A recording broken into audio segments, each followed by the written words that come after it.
Buongiorno. Nochmal. Buongiorno. Okay, sagt guten Morgen, wenn es jemand nicht wissen würde, aber ich glaube, das wissen wir alle. Guten Morgen, guten Tag, buongiorno. War jemand in Italien in der Ferien? Ein bisschen wenig, aber ist okay. Vielleicht hat das noch mit dem Fußball zu tun, aber das können wir jetzt nicht weiter vertiefen. Genau, ich bin der Davide Caritiello, ich bin froh, dass ich heute Morgen mit euch den Gottesdienst feiern darf. Ich bin in Wettigen aufgewachsen, ich bin da in der FG aufgewachsen, aber da ist ein bisschen komisch, ich bin eigentlich nicht so Bahnhofstrassen orientiert und nachher Linde und jetzt sind wir da und es ist wunderschön mit euch da zu sein. Ich bin als Missionar in Italien ausgesendet vom Bund FEG und das Projekt heißt Vision Europa. Wir haben eine Vision für Europa, der Kontinent, der ein säkulärer Kontinent ist und mittlerweile nicht nur ein säkulärer Kontinent, sondern ein gottloser oder ein gottfeindlicher Kontinent, könnte man sagen. Und unser Herzensanliegen ist jetzt nicht aus Europa einen christlichen Kontinent wieder zu machen oder irgendwie eine christliche Fahne hochzuheben, sondern unser Herzensanliegen ist, dass Menschen Jesus kennenlernen dürfen. Das ist unser Herzensanliegen für Europa. Und darum ist Vision Europa in verschiedenen Ländern tätig und ich darf in Italien in einem Gemeindegründungsprojekt mithelfen. Italien ist ein spezielles Land. Italien, es ist ein säkulärer Staat, aber ein sehr christliches Land. Und es ist noch spannend, meistens ist der Staat sehr katholisch und das Land sehr säkulär, also so umgekehrt. Also wir haben ein Bild von Italien, das dann überhaupt nicht der Realität entspricht und mit dem sehen wir uns manchmal konfrontiert. Ja, Missionar sein ist nicht immer einfach. Der Paulus redet davon im Kolosserbrief. Wo ist der Paulus im Kolosserbrief? Wir werden heute das 4. Kapitel zusammen anschauen, ein Teil vom 4. Kapitel. Auch der Paulus hat Schwierigkeiten gehabt, auch die Gemeinde in Kolosse hat Herausforderungen gehabt. Und wir werden das heute sehen. Ja, der Paulus ist ein Apostel und heute Apostel und Missionar, das ist eigentlich das gleiche Wort. Apostel ist griechisch, Missionar ist latinisch und es bedeutet einfach ein ausgesendeter Botschafter. Also jemand, der ausgesendet ist. Der Paulus ist ausgesendet von Gott, Gemeinden zu gründen. Der Paulus war auch ausgesendet von seiner lokalen Gemeinde, Gemeinden zu gründen. Und ich danke euch auch, Kreuzpunkt, ganz herzlich, dass ihr mich auch ausgesendet habt, als lokale Gemeinde, Gemeinden zu gründen. Das ist eine riesige geistliche und auch finanzielle Unterstützung. Und für das danke ich euch ganz herzlich. Der Paulus schreibt den Brief aus dem Gefängnis. Er schreibt den Brief an eine Gemeinde in Kolosse, die er nicht selber gegründet hat. Aber er kennt den Hauptverantwortlichen, den Epaphras, der sehr wahrscheinlich auch mit ihm in dem Gefängnis sitzt. Und der Paulus schreibt an die Gemeinde, wo eigentlich eine gute Gemeinde ist, wo läuft, wo es funktioniert. Er schreibt dieser Gemeinde als Ermutigung und um sie einfach immer wieder aufs Essentielle hinweisen. Dass Jesus Christus der vollkommene Gott ist. Er lenkt. Das ist sein Herzensanliegen in dem Brief. Ihr habt es schon gesehen in den ersten 3 Kapitel. Jesus ist vollkommen. Er ist vollkommen und was er am Kreuz gemacht hat, ist vollkommen. Er ist für deine und meine Sünden gestorben. Und das ewige Leben, das er für uns parat hat, das dürfen wir im Glauben annehmen. Es ist vollkommen. Jesus ist vollkommen. Und der Paulus warnt die Gemeinde in Kolosse vor Tatendrang oder vor Philosophie, vor Selbstgerechtigkeit, von gesetzlichhaftem Denken, aber auch von Mystik. Er sagt, alles, was etwas von Jesus wegnimmt oder etwas von Jesus, zu Jesus hinzufügt, das nimmt etwas von der Vollkommenheit von Jesus weg. Also Jesus ist vollkommen, man kann nichts bei Jesus wegnehmen und man muss nichts hinzufügen. Also wir müssen noch irgendwie durch Taten etwas hinzufügen zu dem, was Jesus gemacht hat. Es reicht. Wir müssen auch nicht irgendwelche mystische Erlebnisse haben, um errettet zu sein. Es reicht, was Jesus gemacht hat. Oder auch wenn eine Kirche würde sagen, ja, hey, du bist nur gerettet, wenn du bei uns Mitglied bist. Dann tun sie etwas hinzufügen. Und wenn sie etwas hinzufügen, nehmen sie etwas von Jesus weg, von seiner Vollkommenheit. Oder es kann sein, dass jemand sagt, nein, Jesus war nur ein guter Mensch gewesen. Okay? Nur ein guter Mensch. Auch du musst einfach nur ein guter Mensch sein. Man nimmt etwas von Jesus weg. Man nimmt etwas von seiner Vollkommenheit weg. Und das ist natürlich ein Irrle. Und einfach auch, dass uns bewusst ist, hey, Jesus ist die grösste und nächste Offenbarung von Gott. Gott selber. Und nichts geht an Jesus vorbei, wenn wir mit Gott in Kontakt kommen wollen. Das Kapitel 3 hat dann über das praktische Leben geredet, über unseren Umgang mit den Geschwistern, Mitgläubigen, Mitmenschen, mit unserem Nächsten. Und der Paulus jetzt im 4. Kapitel, wo ich mit euch Verse 2 bis 6 lesen will, der redet, wie man sich in der Gesellschaft soll verhalten. Und wir lesen im Kapitel 4, Verse 2 bis 6. Der Paulus sagt, seid ausdauernd im Gebet und wacht darin mit Danksagung. Betet zugleich auch für uns, damit Gott uns eine Tür öffne für das Wort, um das Geheimnis des Christus auszusprechen, um dessen Willen ich auch gefesselt bin. Damit ich es so offenbar mache, wie ich reden soll. Wandelt in Weisheit denen gegenüber, die außerhalb der Gemeinde sind, und kauft die Zeit aus. Euer Wort sei allezeit in Gnade mit Salz gewürzt, damit ihr wisst, wie ihr jedem Einzelnen antworten sollt. Wenn wir den Anfang vom Kolosserbrief lesen, dann startet der Paulus mit Gebet. Gebet für die Gemeinde in Kolosse.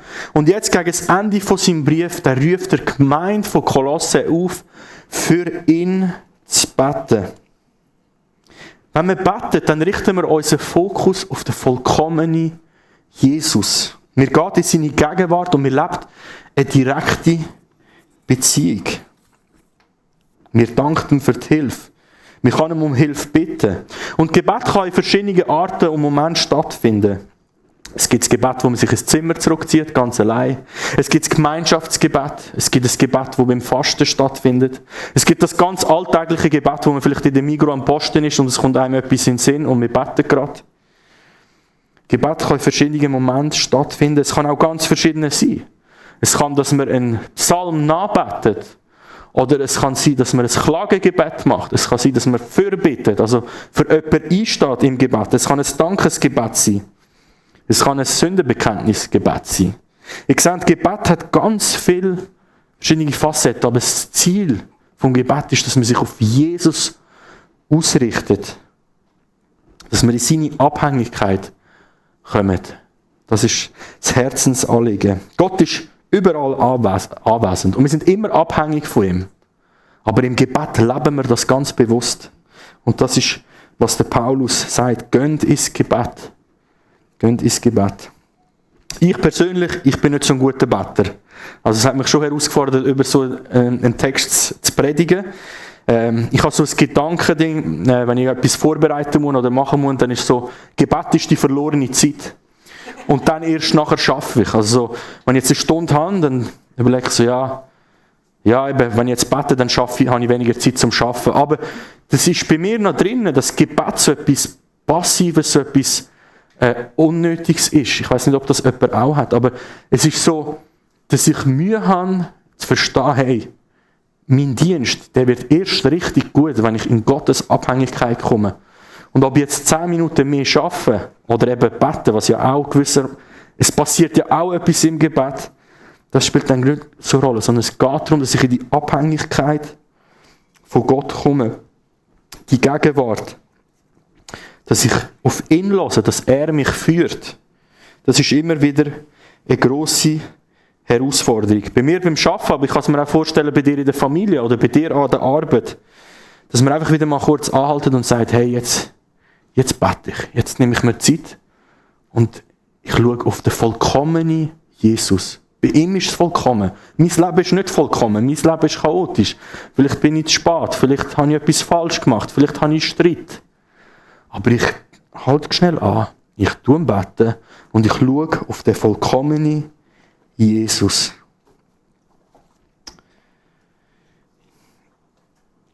Ja, ich glaube, Gebet ist ein geistlicher Kampf.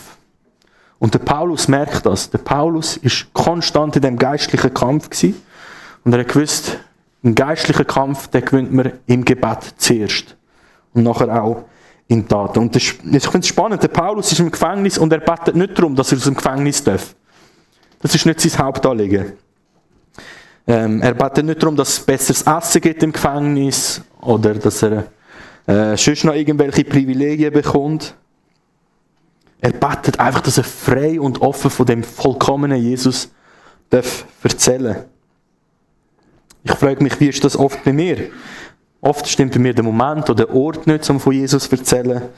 Oder ich bin ein bisschen faul, oder ich bin ein bisschen scheu, oder ich habe Angst.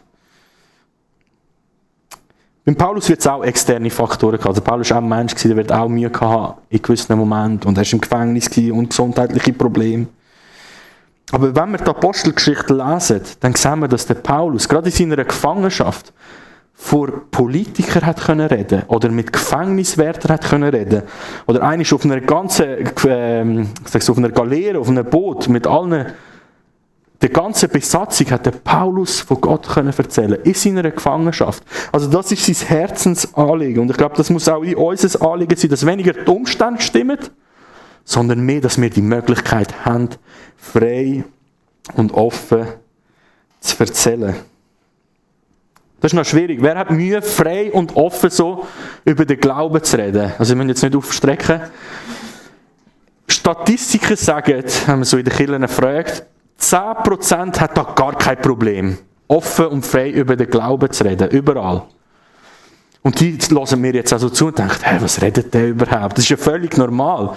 Nein, also 10% die haben da gar kein Problem. 90% der Christen, sagt man, die haben Mühe, offen und frei über den Glauben zu reden. Das ist noch spannend. Ja, ich glaube, es hat verschiedene Faktoren und ich glaube, ich kann euch nachher am Schluss auch noch eine Liste mit Tipps geben, wie es das kann vereinfachen kann. Also auch ich habe Mühe, ab und zu mit Menschen über den Glauben zu reden. Es kommt mir nicht immer so spontan. Die guten Ideen kommen immer nach dem Gespräch, oder? Und ich glaube, es ist mehr auch ein Lebensstil, den wir leben. Der Lebensstil, der im Gebet auch schon vorbereitet worden ist und dass uns der Heilige Geist dann führt. Wie sollen wir mit den Leuten reden? Ich glaube, der Paulus ist da ziemlich klar. Also es heisst nicht umschreien, die Leute anklagen, sondern er redet von Weisheit, bewusst und überlegt. Wie redet man mit den Leuten? Bewusst und überlegt. Unser Ziel ist die Hoffnung und die Liebe von Jesus weitergeben. Niemand beleidigen. Wir wollen niemanden beleidigen. Manchmal kann es ein Wachrütteln geben und es könnte sein, dass sich jemand beleidigt fühlt. Das kann es geben. Aber unser Ziel, und ich glaube, wenn wir die Botschaft richtig weitergehen, in Liebe und in Gnade, kommt die Nachricht an, dass wir einfach auf Jesus hinweisen, dass das kann stattfinden. Wenn wir auf Jesus hinweisen, dann ist die Botschaft eigentlich schon gegeben. Also die Botschaft von Jesus, die haben wir. Jesus Gott auf die Welt gekommen, gestorben und auferstanden, unser Retter und Herr. Und das ist unsere Botschaft. Und die Leute können die Botschaft annehmen, können Jesus annehmen oder eben auch nicht. Also der ist eigentlich ganz einfach, oder? Die Botschaft, die haben wir ja schon, wenn wir mit jemandem Glauben teilen wollen. Wiederum sind die Leute, wo wir vielleicht begegnen im Alltag, die suchen nicht genau diese Antwort, sondern die haben andere nicht, andere Fragen, andere Schwierigkeiten. Und dort muss man wirklich auch die Botschaft richtig können vermitteln. Anpasst auf die Person. Er sagt es auch im letzten Vers. Oder dass wir für jede Person das richtige Wort haben, wo auf den vollkommenen Jesus hinweist. Ich gebe euch ein Beispiel, wo das bei mir nicht so geklappt hat. Ich bin mal in einer Jugendevangelisation in Island gewesen. Und wir sind dort auf dem Hauptplatz gewesen, und da kommt eine Frau mega fröhlich auf mich zu.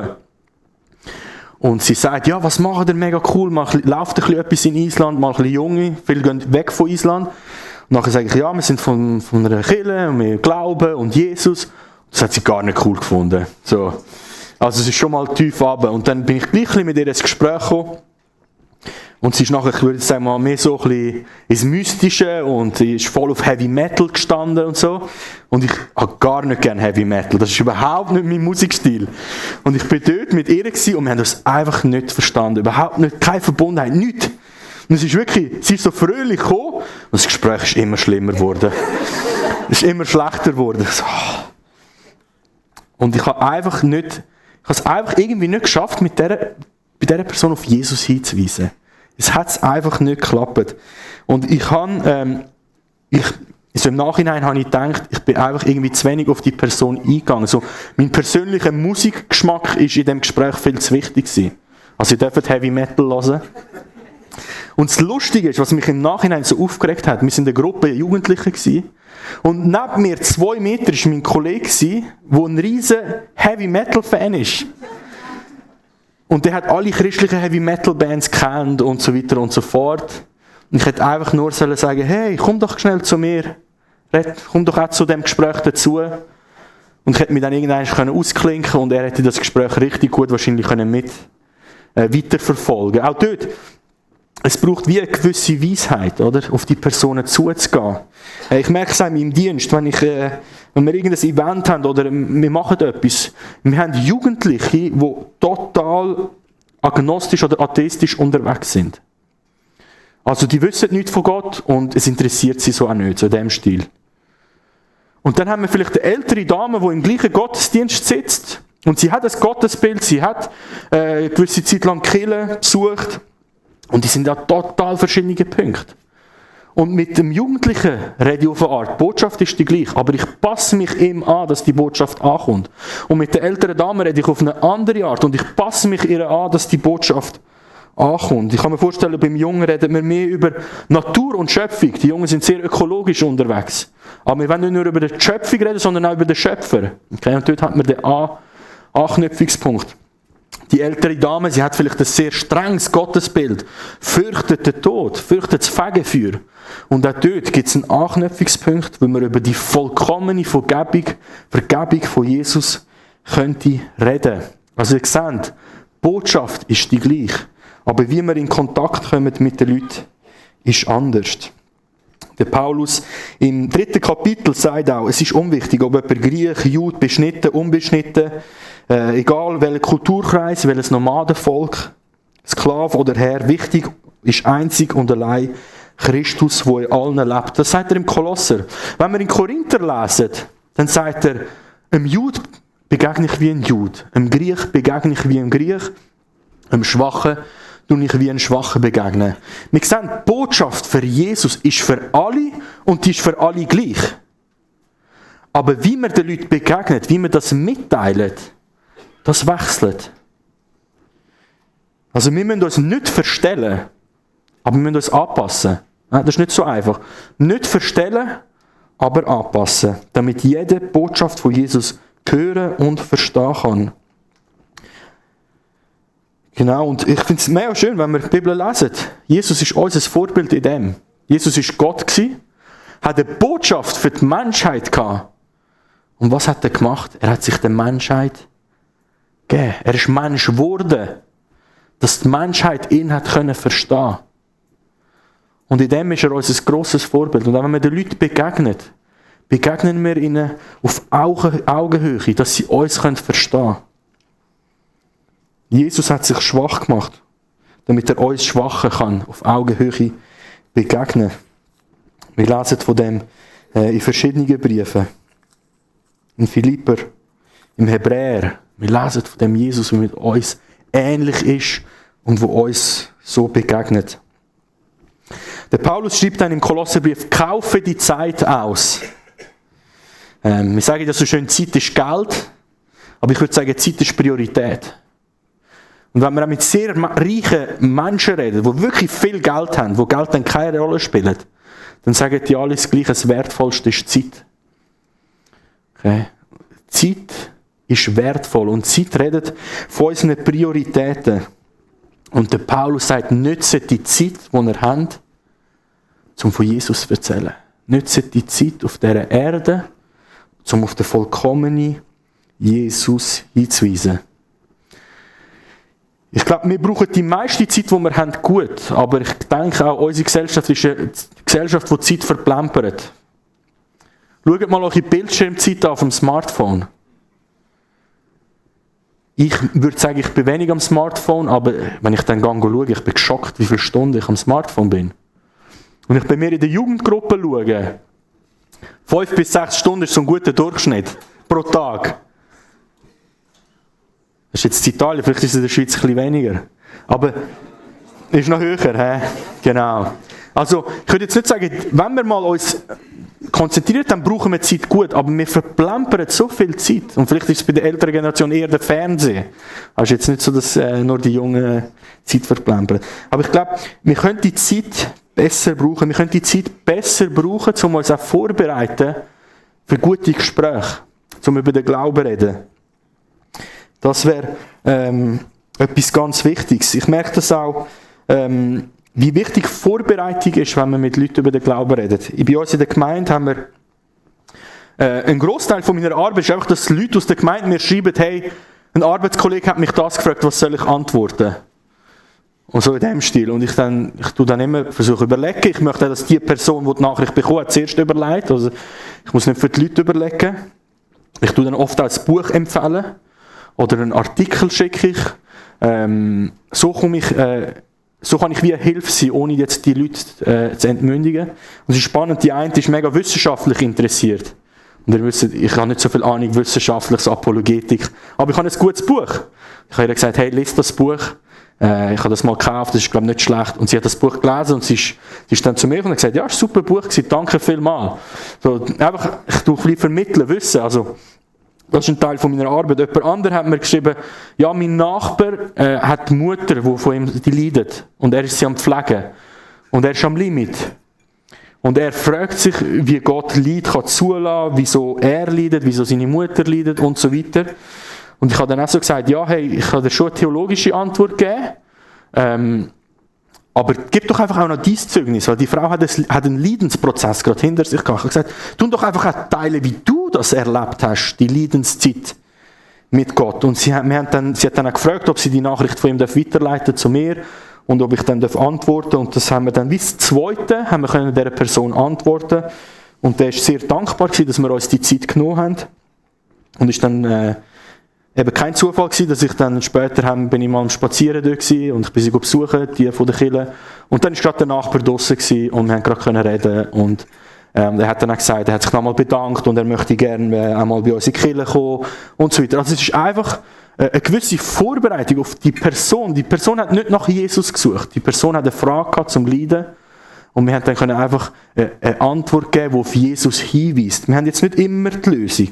Also es ist nicht so, dass wir Christen alle die Lösung haben.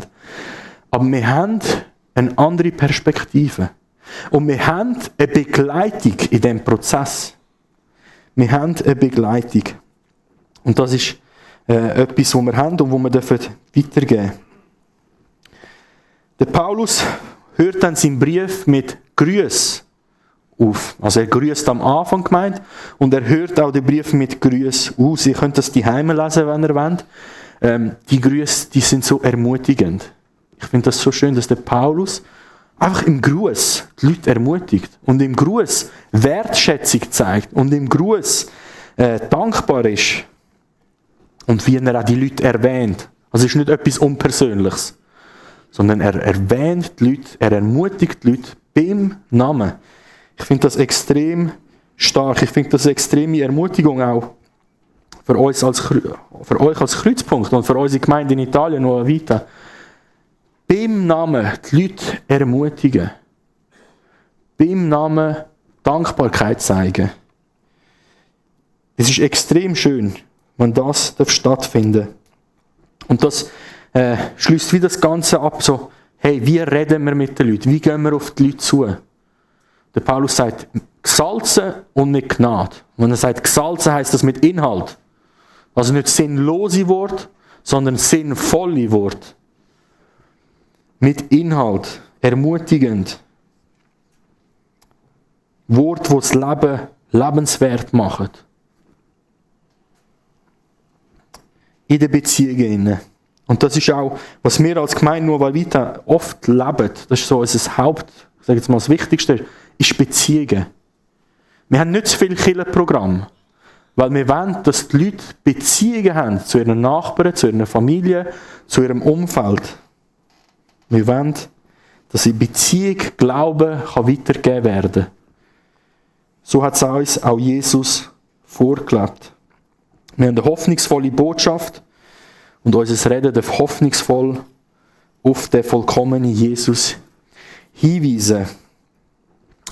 Ich habe euch 8 Tipps mitgebracht, wie wir in diesem Umgang ich sage jetzt mal, einfach besser sind, also in diesem Stil. Wie es kann besser klappen, nicht wie bei mir in Island, oder? 8 Punkte, ich möchte euch einfach kurz auflisten, zeigen, kurz 2, 3 Sachen dazu sagen. Ich denke, viele Punkte kennt ihr schon, aber vielleicht findet ihr auch einen neuen Punkt.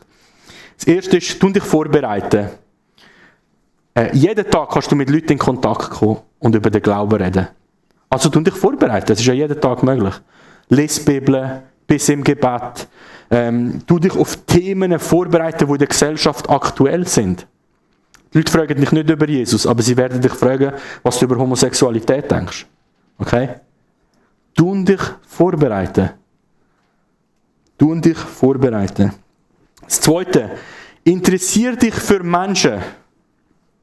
Wenn du dich nicht für Menschen interessierst, kannst du auch die coole Botschaft von Jesus haben, aber sie kommt nicht an. Interessier dich für Menschen. Frag, wie es ihnen wirklich geht. Lass ihnen zu. Merk dir Sachen, die sie dir sagen. Was bewegt sie? Was sind ihre Nöte, ihre Ängste, ihre Träume? Interessier dich für Menschen. Es macht es viel einfacher. Drittens, such nach Gemeinsamkeiten.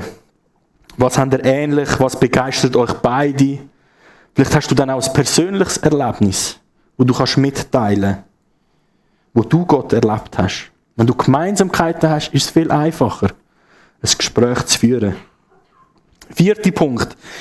Tun Gott nicht verteidigen, sondern stellen einfach vor. Wir haben oft das Gefühl, wir müssen der Anwalt von Gott sein. Aber die Bibel sagt ganz klar, er ist unser Anwalt vor dem Teufel. So in dem Stil. So. Wir müssen Gott nicht verteidigen. Wir verstehen auch nicht alles, was Gott macht und Gott sagt. Wie können wir ihn dann verteidigen? Also wir müssen Gott nicht verteidigen, wir sind nicht sein Anwalt, sondern wir sind Botschafter. Wir müssen uns nicht für Gott verantwortlich fühlen. Wir müssen nicht in Streitdiskussionen rein. Sondern Vers 5 sagt wandle und Vers 6 sagt rede, oder? Also in Taten und in Wort einfach Gott, Jesus mitteilen. Einfach Gott vorstellen, in Taten und in Wort. Beides extrem wichtig. Wenn es nur in Taten passiert, sind die Leute dankbar, aber sie sind nicht dankbar an Jesus und sie lernen Jesus nicht kennen. Wenn es nur in Wort passiert, aber eure Taten widerspiegeln nicht die Wort, ist auch sehr schwierig. Im Gegenteil, es kann richtig schlecht überkommen. So, das stimmt ja gar nicht, was er sagt. Das stimmt, so will ich gar nicht sein. Genau. 5. Punkt. Gib Hinweis und nimm Hinweis wahr.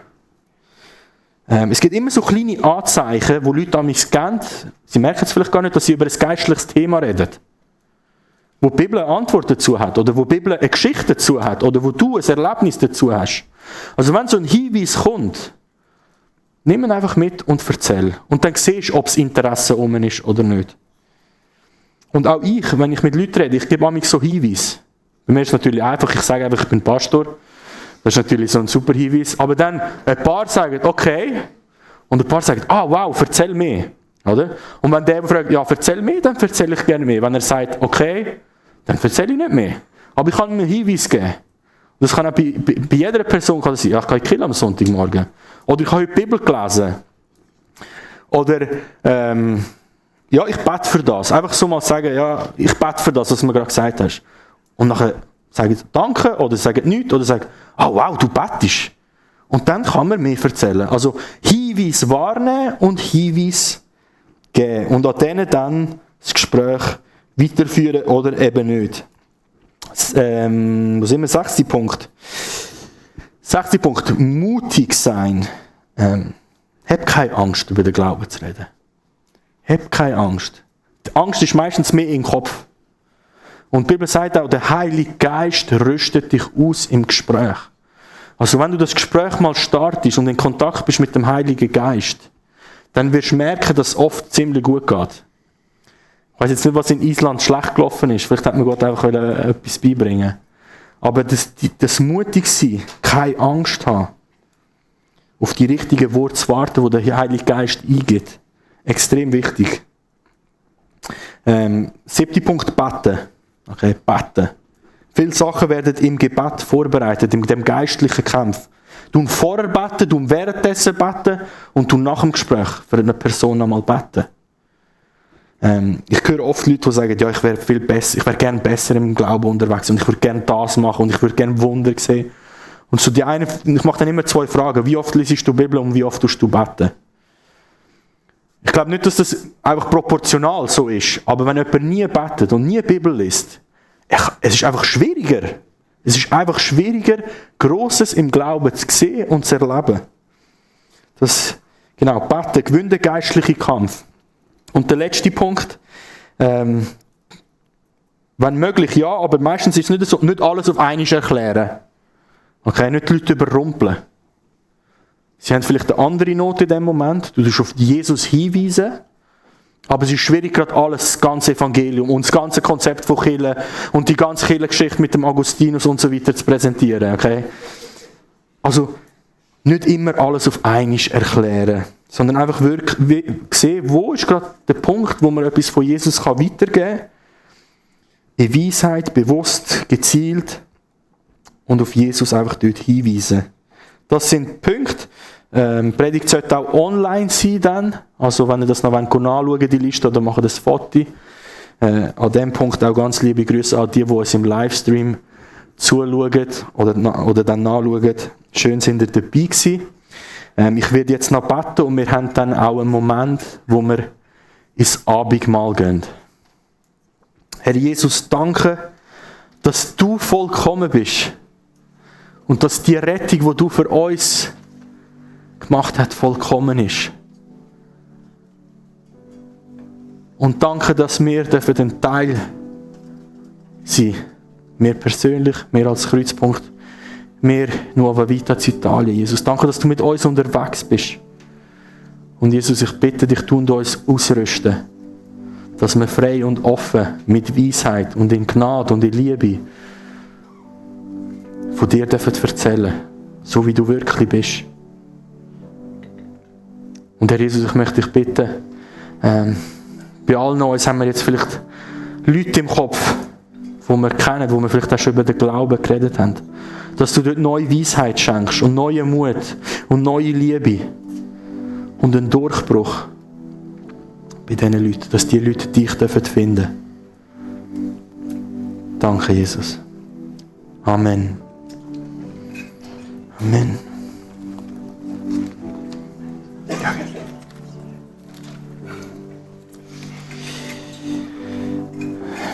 Wir wollen uns jetzt erinnern an das vollkommene Opfer, das Jesus gebracht hat am Kreuz.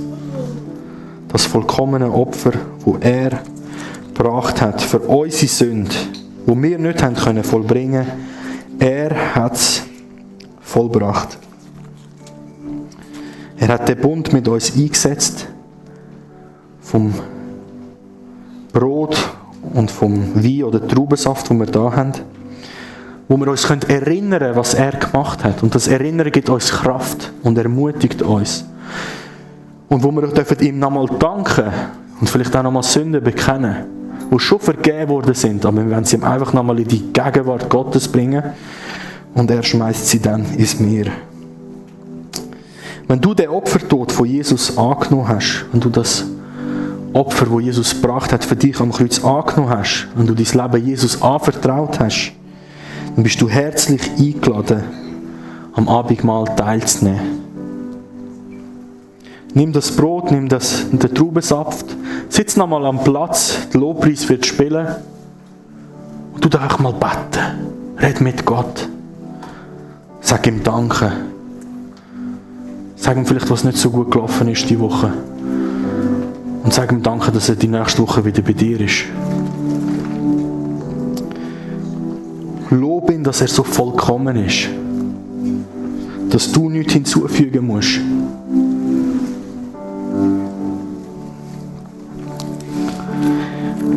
Ich lese aus dem Lukas-Evangelium, Verse 19 und 20, wo Jesus gesagt hat, als er mit seinen Jüngern das Abendmahl eingesetzt hat. Dann nahm er Brot. Jesus dankte Gott dafür, teilte es und gab es ihnen mit den Worten: Das ist mein Leib, der für euch hingegeben wird. Feiert dieses Mahl immer wieder und denkt daran, was ich für euch getan habe, so oft ihr dieses Brot esst. Nach dem Essen nahm er den Becher mit Wein, reichte ihn den Jüngern und sagte: Dies ist mein Blut, mit dem der neue Bund zwischen Gott und den Menschen besiegelt wird. Es wird für euch zur Vergebung der Sünden vergossen. Ich möchte noch beten und dann dürfen wir vorkommen. Herr Jesus, danke, dass wir als Gemeinde jetzt auf dich schauen dürfen und als Gemeinde dürfen dankbar sein. Und auch ich persönlich möchte einfach auch nochmal dankbar sein und wissen, du bist gut. Du bist gut. Danke, was du dich hergegeben hast, dass du Mensch geworden bist, dass du gestorben bist für mich. Und ich möchte dich loben, dass du auch auferstanden bist und dass du den Tod besiegt hast. Und dass wir auf eine Ewigkeit in deiner Gegenwart schauen. Amen.